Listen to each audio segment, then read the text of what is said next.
Hello जी, hello जी, hello जी। आ गए हैं आपकी खिदमत में फिर से एक नए वीडियो के साथ। रशिया ने यूक्रेन पे जंग का ऐलान किया हुआ है और पिछले 3 हफ्तों का समय बीत चुका है। लड़ाई जारी है, रुकने का नाम ही नहीं ले रही। कई सवाल सामने आते हैं, क्यों लड़ाई हो रही है, क्या कनेक्शन है इन दोनों देशों का, मकसद क्या है इस वॉर का, किसकी जीत होगी और किसकी हार, दुनिया पे इसका क्या असर होगा, इंडियन मिडिल क्लास कैसे अफेक्टेड हो रहा है इससे। आपको लग रहा होगा दो दूसरे देश आपस में लड़े, हमें क्या फर्क पड़ना चाहिए। जानेंगे सारी बातों को, लेट्स स्टार्ट। विश्व का सबसे बड़ा देश और सुपर पावर रशिया आखिर क्यों यूक्रेन से लड़ने में लगा हुआ है। चलिए इतिहास जानते हैं।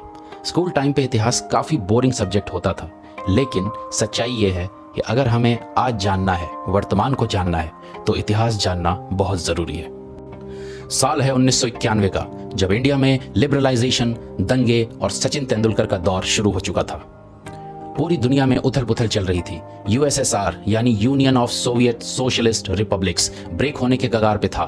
सद्दाम हुसैन ने कुवैत पे कब्जा कर लिया था और उसके खिलाफ यूएसएसआर और यूएसए यानी अमेरिका दोनों देश मिलकर लड़ रहे थे। अमेरिका के प्रेसिडेंट थे सीनियर बुश और यूएसएसआर के प्रेसिडेंट थे मिखाइल गोर्बाचेव।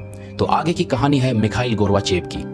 हमें पता है कि रशिया में शुरू से कम्युनिस्ट गवर्नेंस रही है, जिसमें एक तरह की डिक्टेटरशिप वाली बात होती है। अब मिखाइल चाहते थे कि सेवरल पार्टी वाली इलेक्शन सिस्टम को बनाया जाए और डेमोक्रेटिक कंट्रीज जैसी गवर्नेंस सिस्टम यूएसएसआर में हो। उनके इस बात पे यूएसएसआर में अंदरूनी मतभेद शुरू हो गए और धीरे धीरे आर्मी, एयरफोर्स और केजीबी, जो कि वहां की इंटेलिजेंस यूनिट थी, बोरिस येल्त्सिन के साथ मिलकर गोर्बाचेव को हाउस अरेस्ट कर लिया गया और पावर अपने हाथों में येल्त्सिन ने ले ली।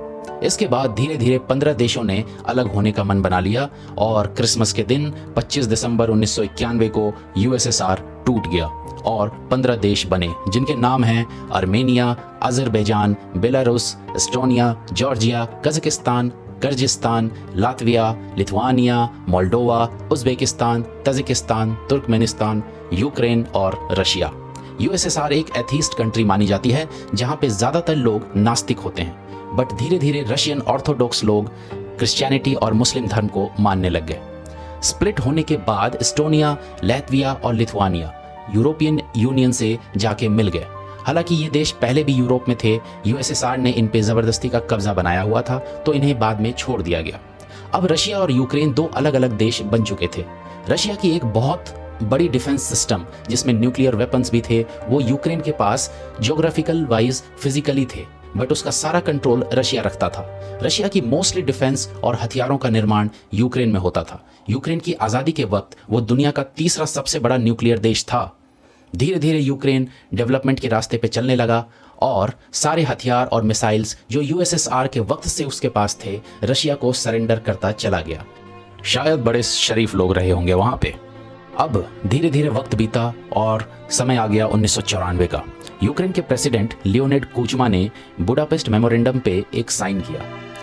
उस एग्रीमेंट के हिसाब से यूके, यूएसए और रशिया ने मिलकर ये बोला कि हम अपने अपने न्यूक्लियर हथियार सरेंडर करेंगे और न्यूक्लियर एनर्जी का पॉजिटिव इस्तेमाल करेंगे, साथ साथ यूक्रेन को फुल सुरक्षा देंगे। बेचारा यूक्रेन उनकी बातों में आ गया और अपने 3000 न्यूक्लियर वेपन डिस्ट्रॉय कर दिए, लेकिन बाकियों ने नहीं किए और यूक्रेन को बेवकूफ़ बना दिया।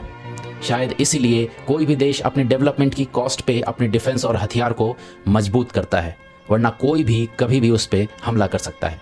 आज पाकिस्तान भी एक न्यूक्लियर संपन्न देश है, इसलिए तो सब उस पर भी हमला करने से डरते हैं।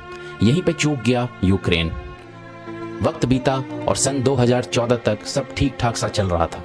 यूक्रेन के तत्कालिक प्रेसिडेंट विक्टर यानुकोविच, जिन्हें 2014 में यूक्रेन में बहुत विरोध का सामना करना पड़ा क्योंकि वो रशिया को काफ़ी फेवर करते थे, उन्हें पद से हटा दिया गया और रशिया ने यूक्रेन के इलाके में आने वाली जगह क्रीमिया पे कब्जा करके इसका बदला लिया और उसे धमकी दी कि यूरोपियन कंट्रीज के साथ फ्री ट्रेड ना करे और नेटो ज्वाइन ना करे। अब ये नेटो क्या है?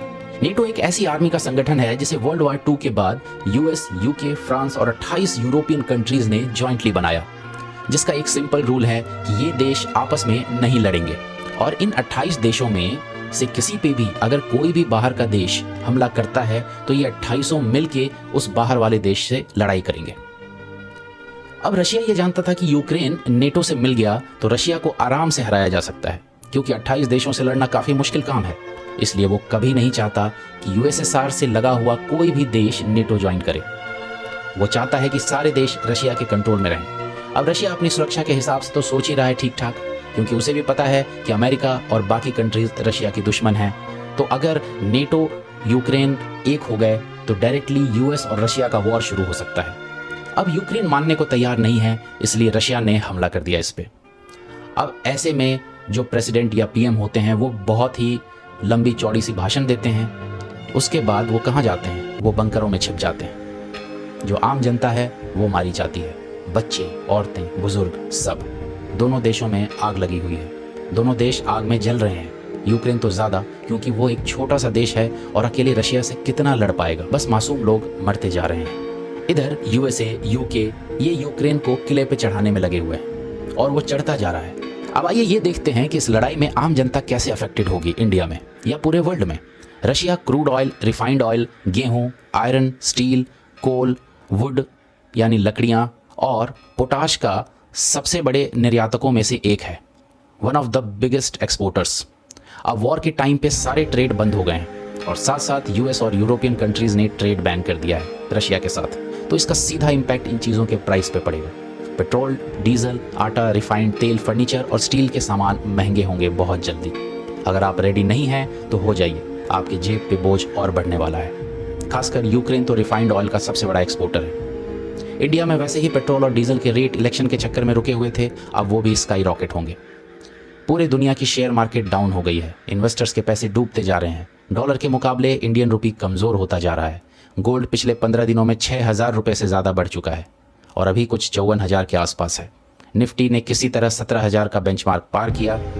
भारत पे इस वॉर का असर बहुत ज़्यादा गहरा होने वाला है, क्योंकि भारत एक डेवलपिंग नेशन है और डेवलपिंग नेशन होने के साथ साथ भारत में क्रूड ऑयल, पेट्रोल, डीजल की खपत बहुत ज़्यादा है। भारत प्रतिदिन 55 लाख बैरल तेल की खपत करता है और उसमें से वो 85% तेल बाहर से मंगवाता है।